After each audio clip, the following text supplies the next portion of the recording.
There is a war raging inside you every single day, not the kind fought with swords or shields, but the kind fought in the shadows of your own mind. The most dangerous battlefield isn't out there in the world. It's in here, inside your thoughts, inside that silent space where no one can see the struggle but you. Every man you meet is fighting an invisible war against fear, doubt, anger, insecurity, temptation, laziness. And most are losing. Not because they lack strength, but because they never learned how to fight properly. They were never taught to train the mind like a warrior. A true warrior doesn't react to every strike. He stands still. He observes. He adapts. He endures. His power isn't in brute force, but in composure. That's what the Stoics understood better than anyone, that the mind must be tempered, sharpened, forged in the fire of self-control. Marcus Aurelius, the philosopher king, wrote these immortal words. "You have power over your mind, not outside events. Realize this, and you will find strength." It sounds simple, but it's a lifetime of training condensed into one sentence. The weak man spends his life trying to control what he cannot. People, outcomes, the weather, luck, love. The strong man masters what he can, his reactions, his thoughts, his focus, his will. You see, the modern world rewards noise. Everyone's speaking, scrolling, shouting, reacting, slaves to distraction, slaves to emotion. But a Stoic warrior moves differently. He operates in silence. He listens more than he speaks. He observes before he acts. He's calm while others panic, because he knows power hides in stillness. Think of the mind like a sword. Leave it untrained and it rusts. Use it recklessly and you'll hurt yourself. But sharpen it daily through awareness, reflection and restraint, and it becomes the most powerful weapon you'll ever possess. A man who trains his mind becomes dangerous, not because he's violent, but because he's unshakable. You can't bribe him with comfort or break him with pain. You can't manipulate him through fear or praise. His mind is disciplined, his emotions are trained, and his silence is a fortress no one can breach. Every morning when you wake up, you step into battle. The first blows come from within, the urge to hit snooze, the pull of laziness, the flood of negative thoughts whispering, "You're not enough." But that's where your training starts. You face it, you stand tall, you say nope. Because the Stoic warrior doesn't negotiate with weakness. He doesn't let his emotions command him. He commands them. You will not win this war overnight. There will be setbacks. There will be days you falter. But every time you catch a thought before it drags you down, every time you choose stillness instead of panic, discipline instead of indulgence, courage instead of fear, you win a small battle, and over time, those small victories carve you into something indestructible. So before you seek to conquer the world, learn to conquer the noise within. Sit in silence.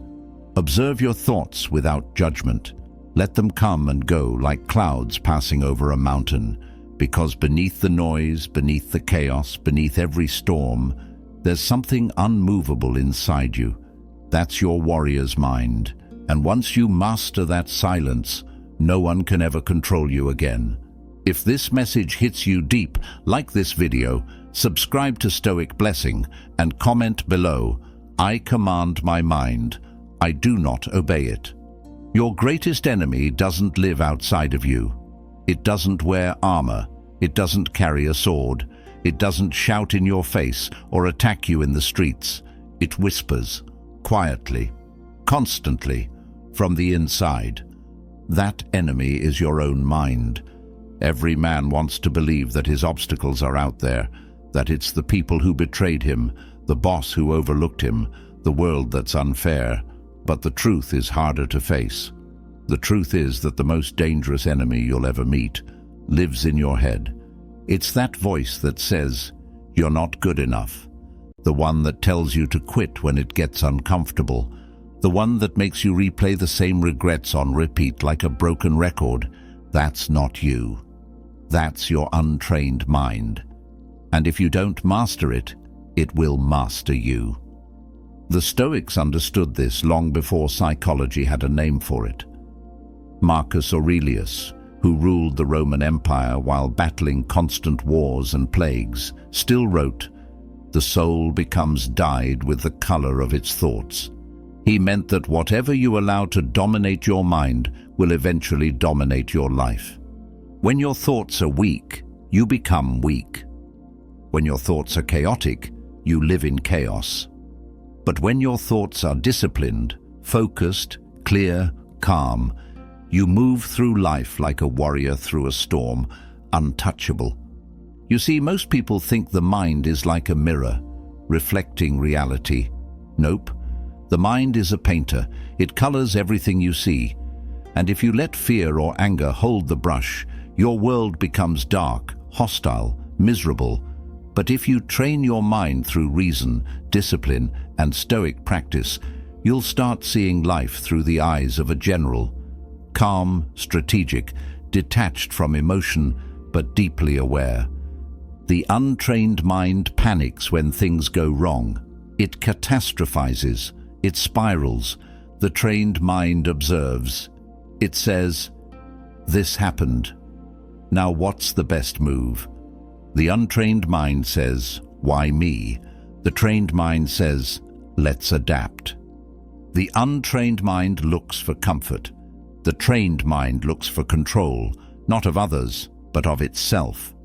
That's why Epictetus said, "It's not what happens to you, but how you react to it that matters." Your mind is the lens that determines how painful or peaceful your life feels. You can go through hell and still be serene if your mind is under your command. Or you can have everything and still suffer if it isn't. Think about it. A single thought can ruin your day. A single thought can make you doubt your purpose. A single thought can make you feel like you're losing control, even when nothing's actually wrong. But here's the secret. Thoughts are not orders. They are suggestions. You don't have to obey them. You can look at them, study them, and say, "Nope." You can choose which thoughts to nurture and which to ignore. That is what it means to train like a Stoic warrior, to become the general of your own mind.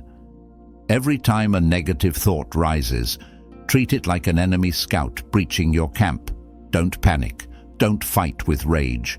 Just see it for what it is, a test.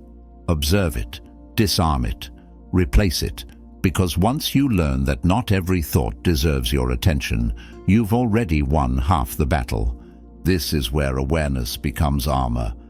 When you can step outside of your thoughts and watch them instead of drowning in them, something powerful happens.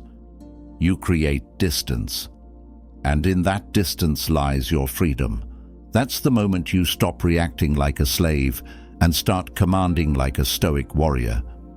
So the next time your mind whispers doubt or fear or regret, smile, because that's your opponent revealing itself. You can't control when the thoughts appear, but you can always control your stance. Stand tall, breathe, and say to yourself, "I am not my thoughts. I am the one who chooses which ones to believe." Every warrior must train, but not every man is willing to step into the fire that forges him. Because real training doesn't happen in comfort. It doesn't happen when life is easy, or when everything goes your way. It happens when you're tested, when the universe strips away your illusions and leaves you face to face with pain. Pain is the training ground of the Stoic warrior. It is the crucible where your weakness burns away and your spirit is purified. Most people run from pain. They numb it, avoid it, distract themselves with pleasure, comfort, validation, or noise. But a Stoic does something different. He steps into it. He studies it. He asks, "What are you trying to teach me?" Because pain, if you endure it with awareness, becomes your greatest instructor. Marcus Aurelius endured wars, betrayal, and the death of his children, yet never complained. Seneca lost his wealth, his freedom, and eventually his life, yet died calm, steady, unafraid. Epictetus was born a slave and crippled for life, yet he said, "Suffering arises not from events, but from our judgment about them." That's what separates the ordinary from the Stoic warrior. The ordinary man curses the hardship. The warrior transforms it into strength. When you're in pain, you're standing in your own dojo. The weight pressing down on you, that's your training partner. Every heartbreak, every failure, every disappointment is a sparring match for your soul. And with each round, you either collapse in self-pity or you grow sharper, calmer, more dangerous. The Stoic warrior knows that pain isn't punishment, it's preparation. Life is testing your readiness. It's seeing if you've built the discipline to remain unmoved when the fire gets hot. And if you fail that test, good. Because failure is feedback. It reveals the parts of you that still need tempering. When a sword is forged, it's hammered again and again, thrust into fire, then cooled in water, over and over, until it can withstand anything. The same process applies to you. Life hammers you with hardship. Fire tests your endurance. The cold humbles your ego. And if you can face that process without breaking, if you can embrace it with gratitude, you'll emerge unbreakable. The Stoic doesn't pray for an easy life. He prays for the strength to handle a difficult one, because he knows that comfort breeds fragility, while adversity builds power. The man who hides from discomfort never learns his limits. The man who faces it learns he doesn't have any. Every pain you've ever felt was a teacher trying to awaken you. The heartbreak that shattered you, it taught you detachment. The betrayal that broke your trust, it taught you discernment. The loneliness that hollowed your chest, it taught you self-sufficiency.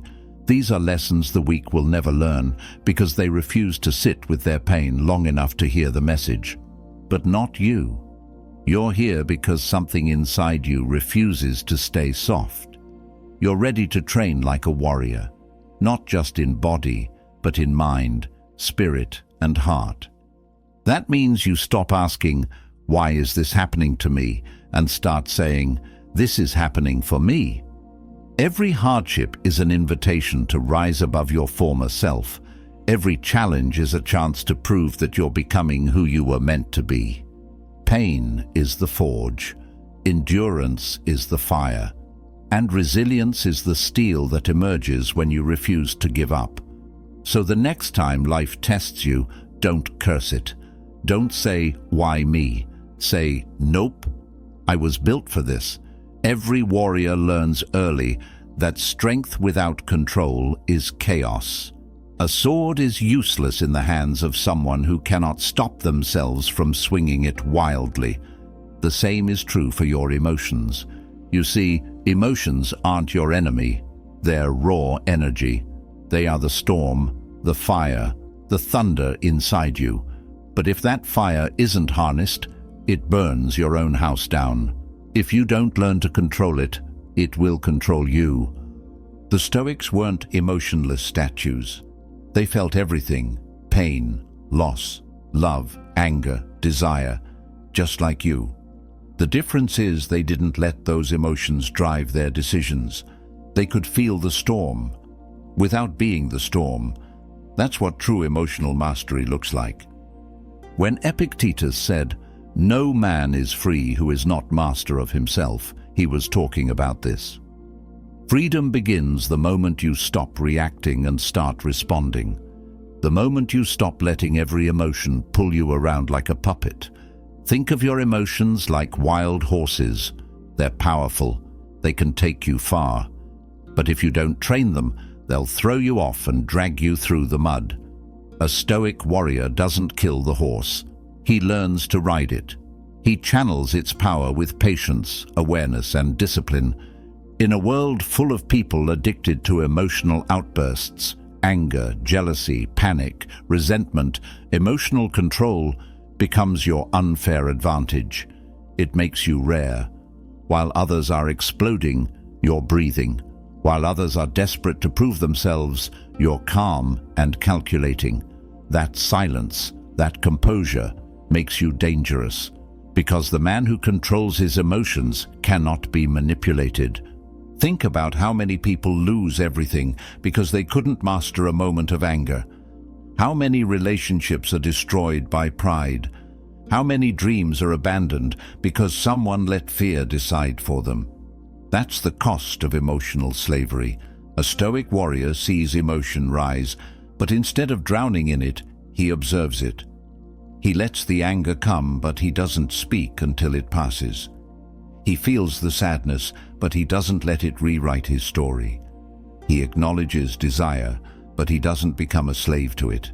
He knows emotions are visitors, not rulers. Marcus Aurelius wrote in his journal, "If you are distressed by anything external, the pain is not due to the thing itself, but to your estimate of it."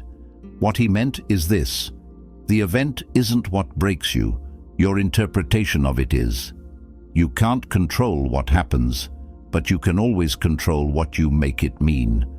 That's the discipline of emotional control: to slow the moment down, to breathe before reacting, to remind yourself, "I am in command." The Stoic doesn't suppress emotion, he transmutes it. Anger becomes fuel for action, fear becomes awareness, sadness becomes depth, desire becomes drive. And that takes training, daily, relentless training. Every time something annoys you, that's your chance to practice restraint. Every time someone disrespects you, that's your invitation to strengthen your composure. Every time life tempts you to react impulsively, you practice mastery instead. This is the kind of strength that can't be faked. You can't buy it. You can't pretend it. You have to earn it through thousands of small battles where you choose control over chaos. Eventually, something incredible happens. Emotions stop ruling you. You become steady, unshaken, even serene, not because life got easier, but because you got stronger. That's when people start to notice something different about you. They won't know what it is, they'll just feel it. That silent power, that unbothered energy, the aura of a man who cannot be moved. That's emotional discipline, the invisible armor that separates warriors from the weak. Detachment isn't coldness. It isn't apathy. It's not caring. It's clarity. It's control. It's the sword that cuts through illusion. The modern world has poisoned people with attachment. They cling to opinions, to outcomes, to people, to validation, to possessions. They measure their peace by the behavior of others. And then they wonder why they're always restless, always afraid to lose. The Stoic warrior knows better. He loves deeply, but without ownership. He works fiercely, but without obsession. He hopes for success, but he is not owned by it. Because detachment doesn't mean to abandon the world. It means to walk through it free. Marcus Aurelius wrote, "Receive without pride, let go without attachment." That single line is the philosophy of the free man. To receive without pride, that means when fortune favors you, you don't become arrogant. You stay humble, knowing luck can shift like the tide. To let go without attachment, that means when life takes something away, you don't crumble. You let it fall away like autumn leaves, because you know your worth was never in what you lost. Detachment sharpens your vision. When you're attached, your judgment is clouded. You can't see things as they are. You only see what you want them to be. But when you're detached, you see clearly. You stop chasing illusions. You stop reacting to everything. You start observing life like a general reading the battlefield with calm precision. It's like standing in the middle of a storm. Everyone around you is getting swept up by the wind, desperate, emotional, terrified of losing control. But you stand still. You let the storm rage. You watch it. You understand it. And in that stillness, you see exactly what needs to be done. That's the power of detachment. Most people think passion means attachment. Nope. True passion is mastery. It's being all in while still being able to walk away with peace in your heart. When you can say, "I gave my best, but I do not depend on the outcome," you've reached a level of freedom that few will ever know. Detachment is not weakness, it's wisdom. It's what allows a warrior to fight without fear, to love without chains, to live without the constant anxiety of loss. It's the understanding that everything in this life, your relationships, your possessions, your success, even your own body, is temporary. You don't own any of it. You only get to experience it for a time. So instead of clinging, you appreciate. Instead of grasping, you let flow. Instead of fearing loss, you bow to the impermanence of all things, because you know that the only thing truly yours is your character. The Stoic warrior knows that the tighter you grip, the more pain you cause yourself. Detachment allows you to move through life like water, adaptable, calm, unstoppable. Nothing sticks to you, nothing can control you. So when life changes, when people leave, when fortune fades, you don't collapse. You simply nod and say, "So it goes," because your peace doesn't come from what happens. It comes from who you are. A warrior doesn't step onto the battlefield without armor, not because he's afraid, but because he's prepared. And in the philosophy of the Stoic, that armor isn't made of steel or bronze. It's built from discipline, from structure, from the sacred repetition of daily habits that fortify the mind before the chaos of the world can reach it. You see, every morning you wake up, the battle begins. The world will try to invade your mind before you've even left your bed. Notifications, noise, comparison, distractions. That's why a Stoic warrior doesn't start his day passively. He doesn't open his phone and let the world dictate his mood. He begins with order. Because how you begin the day determines how you face everything that follows. Marcus Aurelius wrote in his Meditations, "At dawn, when you rise unwillingly, have this thought ready: I am rising to do the work of a human being." It's not just a quote. It's a reminder that life is duty, not comfort. That every sunrise is another chance to sharpen your character. The armor of routine is built one discipline at a time.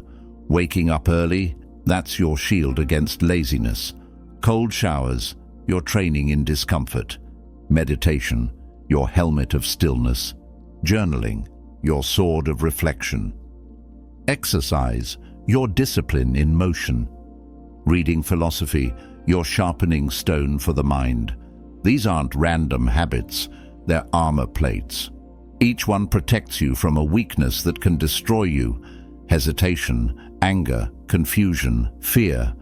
Without a routine, your mind becomes soft. You drift, you react, you're exposed. But with routine, you build a fortress around your focus. You train your mind to operate under principle, not emotion. The Stoic warrior treats every day like a campaign. He doesn't wait for motivation. He shows up because discipline is his motivation. He doesn't crave comfort. He trains in discomfort so that nothing can surprise him. He doesn't need approval.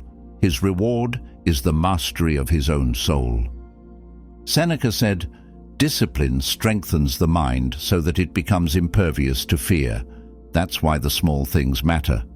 The way you make your bed, the way you breathe when you're irritated, the way you handle your mornings, your meals, your moments of silence. Every act of discipline, no matter how small, builds armor you'll rely on when life attacks. And that's the secret. You don't rise to the level of your goals, you fall to the level of your training. If you train your mind daily, you won't crumble when the world tests you. If you practice stillness every morning, You won't panic when chaos arrives. If you train gratitude, you won't collapse when things go wrong. This is what separates the undisciplined from the Stoic. The undisciplined man floats, carried by his moods. The Stoic man moves, directed by his values. He knows exactly who he is and what must be done, no matter how he feels. And here's the truth few want to admit. Freedom comes through routine. Without structure, you're a prisoner to your impulses. But when your days are guided by discipline and purpose, you become untouchable. Your routine becomes your ritual, your discipline becomes your armor, and your mind, your most dangerous weapon. So when the sun rises tomorrow, don't ask yourself if you feel like training. Ask yourself if you're willing to face the day unarmed.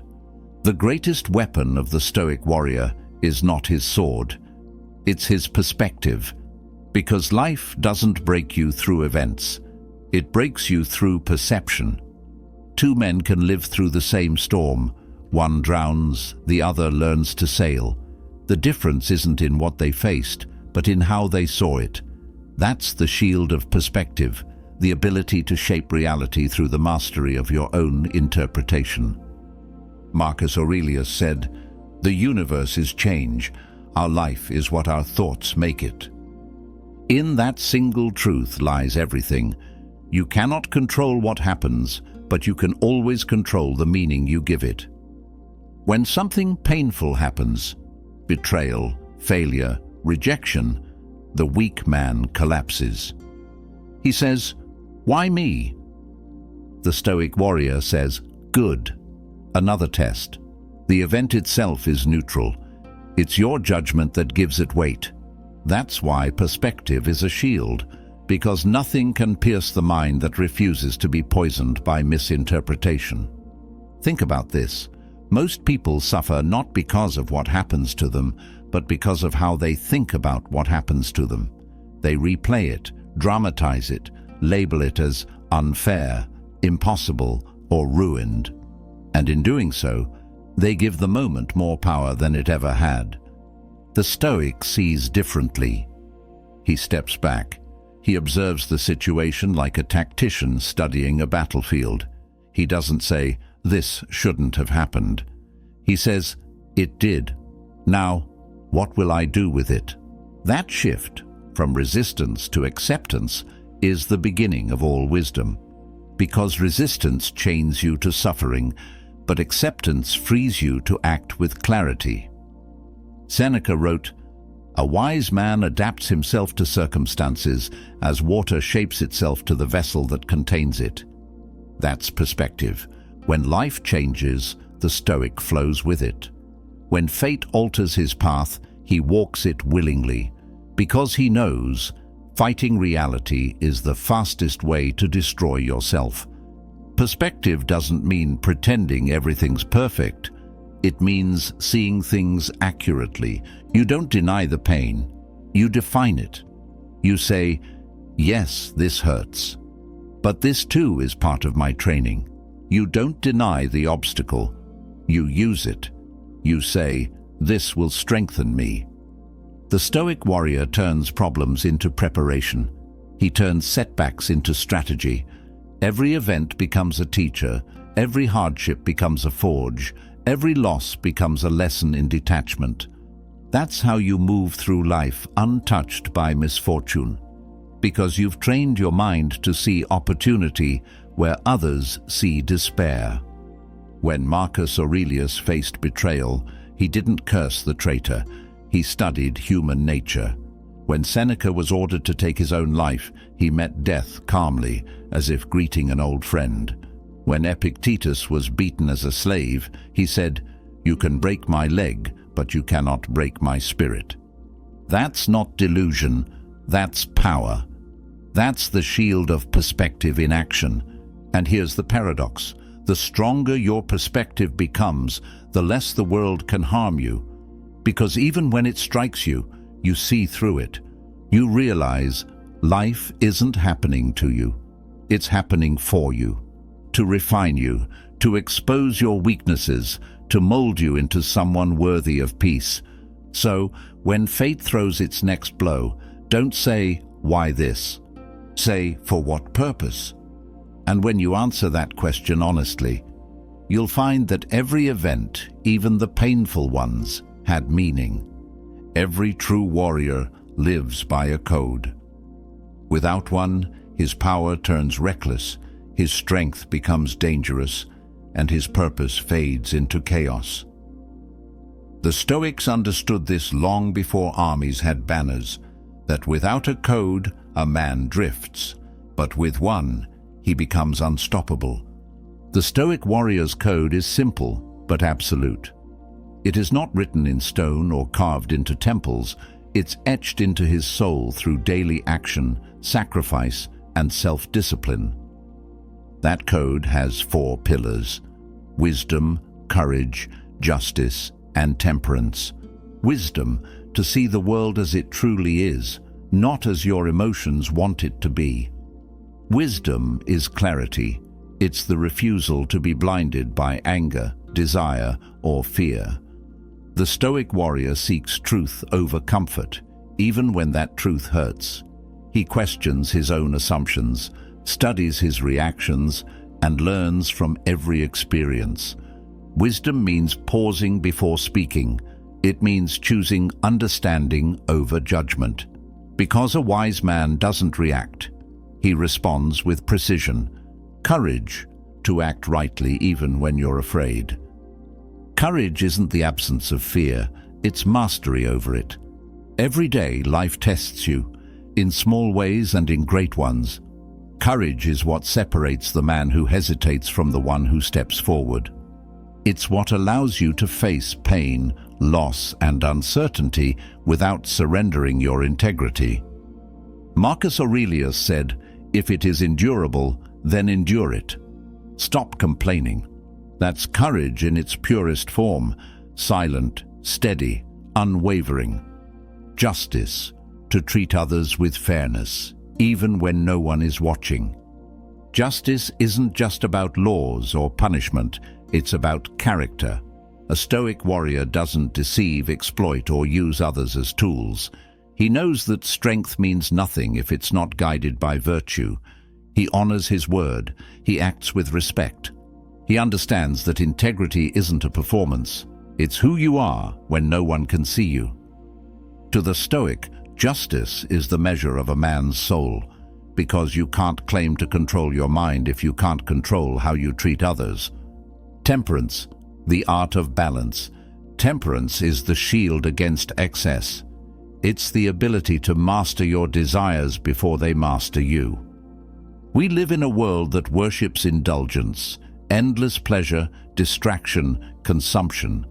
But the Stoic warrior moves differently. He practices restraint.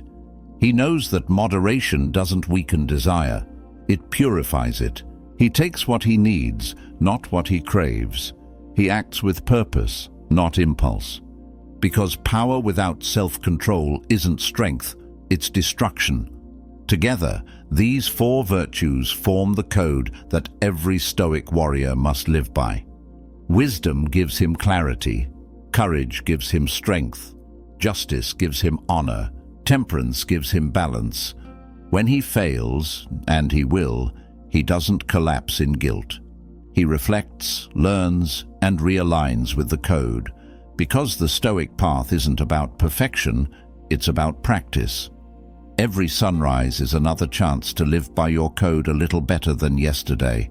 The code of honor is not for show. You don't post it. You don't preach it. You live it, silently. People will feel it in your presence. They'll trust your word, even if they don't understand why. That's the quiet gravity of virtue. That's what makes a man unshakable.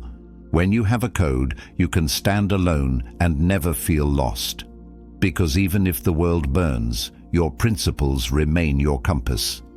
Every man faces storms, sudden chaos that tears through the plans he thought were certain. The death of someone he loves, the betrayal of a friend, the collapse of everything he built. The moment when nothing goes according to plan and the ground beneath him starts to crack. Most men panic, they lash out, they drown in the flood of their own fear and confusion, but a Stoic warrior, he becomes still. He stands there in the middle of the chaos, rain pouring down his face, thunder shaking the earth, and he does not flinch. Why? Because he understands one eternal truth. You can't stop the storm, but you can become the calm inside it. Marcus Aurelius faced plague, war, famine, and betrayal, yet he wrote every morning, "If it's endurable, then endure it. If it's beyond endurance, then it's brief." He didn't escape the storm. He became still within it. You see, the Stoic warrior doesn't waste energy fighting what he cannot control. He saves his strength for what he can control, his thoughts, his actions, his composure. When the world loses its mind, he doesn't follow. He slows his breathing. He focuses his vision. He asks, what can I do right now, in this exact moment, to stay aligned with my code? That question is his anchor. Epictetus said, "It's not what happens to you, but how you react to it that matters." That's not just philosophy, that's the art of survival. Because when the storm hits, you have only two choices: react blindly or respond with purpose. The untrained mind gets swept away by the waves of emotion. It panics, it curses fate, it falls apart. But the trained mind, the Stoic mind, lets the waves crash and waits for the tide to settle. Because it knows that storms don't last forever, but your reactions can have permanent consequences. So when life shakes you, remind yourself, this is not the end, this is a test. Every storm you've survived has carved you into something stronger. Every moment of chaos was shaping your ability to stay composed when others crumble. That's what the Stoics called amor fati, the love of fate. Not just accepting what happens, but embracing it as necessary for your growth. The Stoic warrior doesn't wish for calm seas, he trains for rough ones. Because calm seas don't make skilled sailors, and comfort doesn't build courage. When you practice amor fati, you stop fighting the current and start flowing with it. You trust that even pain has purpose. You begin to see that every loss, every failure, every heartbreak was preparing you for the next level of your evolution. That's when something miraculous happens. Peace. Not the fragile peace that depends on silence or success, but the unshakable peace that stays with you in the chaos. The kind of peace that says, I don't control the wind, but I control the sails. That calmness, that composure, is your greatest weapon. It confuses your enemies. It inspires those around you. It keeps you centered while others lose themselves. Because when you remain calm in the storm, you show the universe that you've mastered yourself.